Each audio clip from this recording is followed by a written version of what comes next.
HPV라는 것에 대해서 이야기를 나눠보겠습니다. 검진하시면 암검사 바이러스 HPV 검사를 하실 텐데 여기서 양성이 나왔다 하는 경우에 도대체 이게 뭔가요? 이렇게 물어보십니다.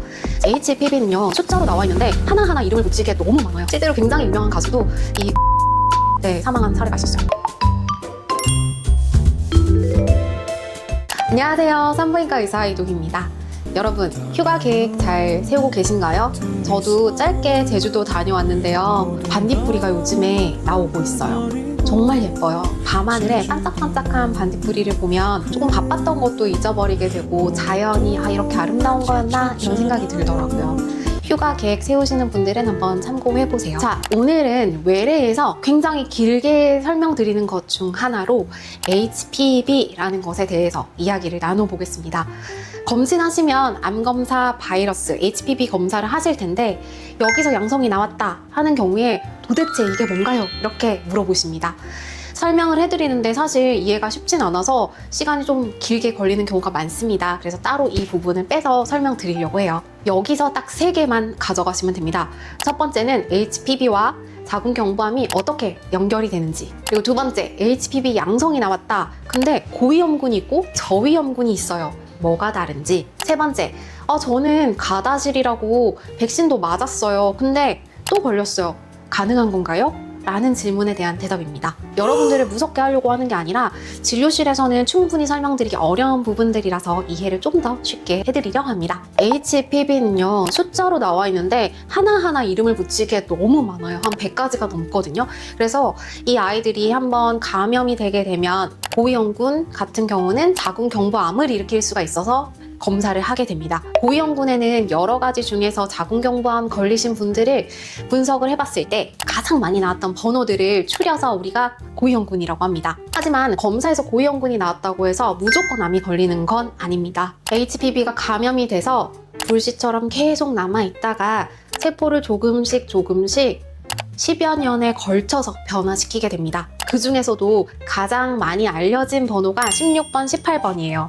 그래서 제일 먼저 나왔던 백신에도 16번, 18번이 포함되어 있습니다. HPV 검사 결과를 봤을 때 중요한 것은 고위험군인지 저위험군인지, 그리고 고위험군 중에서도 어떤 번호가 있는지를 알고 계셔야 합니다. 자, 고위험군 HPV는요 자궁경부암만 일으키는 게 아닙니다. 질암, 외음부암, 남성분들 같은 경우에는 음경에도 암이 생길 수 있고요. 항문이나 구강인두 쪽에도 암을 일으킬 수가 있습니다. 실제로 굉장히 유명한 가수도 이 구강인두암으로 사망한 사례가 있었어요. 두 번째는 저위험군 HPV입니다.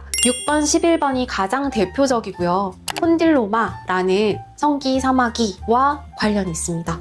다음은 HPV가 무서운 이유입니다. HPV가 무서운 이유는 증상이 없다는 겁니다. 우리가 질염이 걸렸을 때 또는 이제 잠자리 후에 골반염이 걸렸다. 그러면 분비물이 나오거나 배가 아프거나 열이 나거나 이런 증상이 있는데 HPV는 아무 증상이 없어요. 아무 증상이 없다가 검진할 때 나타납니다.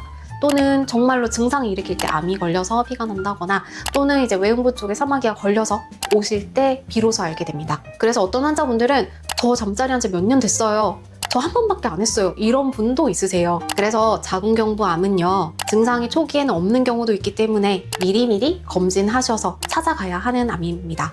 결과지 보는 방법 한번 말씀드릴게요. 검사하시고 나서 병원에서 결과지를 보게 되는데 보통은 HPV와 암검사 이렇게 2가지 결과를 같이 보게 됩니다. HPV에서는 고위험군인지 저위험군인지, 그리고 고위험군 중에서도 번호 한번 보고요. 암검사에서도 정상인지 또는 이형성증인지, 그거보다 더 진행이 됐는지 이렇게 함께 보게 됩니다. 이 2가지를 함께 보아야 지금 당장 조직검사를 해야 될지, 원추절제술까지도 해야 될지, 아니면 당장 병원에 뛰어가서 다른 추가적인 검사를 해야 될지 알 수 있고요. 그게 아니라 정말 HPV만 있는 거다 하는 경우에는 추적검사만 하시면 됩니다. 추적검사 같은 경우도 HPV 번호가 몇 번인지에 따라서 달라집니다. 그래서 정리하게 되면 HPV가 나왔을 때 있다, 없다가 아니라 다른 부분도 모두 고려를 해서 어떻게 할지를 결정한다 라고 아시면 됩니다. HPV가 있다라고 나왔을 때 어떻게 치료해야 될까요? 안타깝게도 아직은 치료제는 없습니다. 먹는 약도 없고요. 주사도 아직은 없어요. 하지만 예방접종이 있습니다. 지금은 가다실 4가, 국가, 서바릭스 이렇게 3가지의 백신이 나와 있습니다. 하지만 백신은 치료제가 아니기 때문에 이미 들어와 있는 바이러스를 없앨 수는 없습니다. 앞으로의 감염을 막아주는 역할을 합니다. 연구에 따르면 남성분, 여성분 모두 맞았을 때 자궁경부암의 확률이 더 낮아지고요. 이른 시기에 맞으셨을 때 자궁경부암의 확률이 더 낮아지기 때문에 바이러스가 없을 때 맞으면 좋다는 거겠죠? 미리 챙겨서 맞으시면 좋습니다. 한 번만 챙겨서 맞으시면 평생 안 맞으셔도 돼요. 자, 자궁경부암 백신을 맞으셨어요. 검진해야 할까요? 해야 합니다. 자궁경부암 백신은 백신일 뿐 그래도 걸릴 수가 있어요. 걸릴 수도 있고 자궁경부암도 걸릴 수 있습니다. 그래서 정기적인 검진은 누구에게나 필요합니다. 백신은 자궁경부암의 위험성을 많이 낮춘다고 되어 있지만 반드시 검진하셔야 되고 우리나라에서는 2년마다 한 번씩 검진을 해주고 있고요. 개인의 HPV 결과에 따라서 조금 더 짧게 보기도 합니다. 또한 자궁이 있든 없든 수술을 하셨든 안 하셨든 모두 자궁경부암이 걸릴 수 있고 HPV도 걸릴 수 있기 때문에 수술 여부와 상관없이 꼭 검진 받으셔야 합니다. 자, 다음은 많은 분들이 고민하면서 물어보시는데 HPV 걸리고 나서 잠자리는 어떻게 하나요? 라는 질문입니다. HPV는 치료약이 없기 때문에 물리적인 격리, 즉 콘돔을 사용하시라고 말씀을 드려요. 근데 HPV 나왔다고 관계하면 안 되나요? 또는 이제 상대방이 어떻게 이야기하나요? 제가 뭔가 이제 잘못됐다고 생각하면 어떡하나요? 라고 생각하시는 분도 있어요. 절대 그렇게 생각하시면 안 되고요. HPV는 최근에 흔하게 발견이 되고요. 단 한 번의 잠자리로도 걸릴 수가 있습니다. 감염 시점이 언제인지 알 수 없는 경우가 대부분이고요. 그래서 HPV 양성을 개인의 도덕성으로 판단하기는 어렵습니다.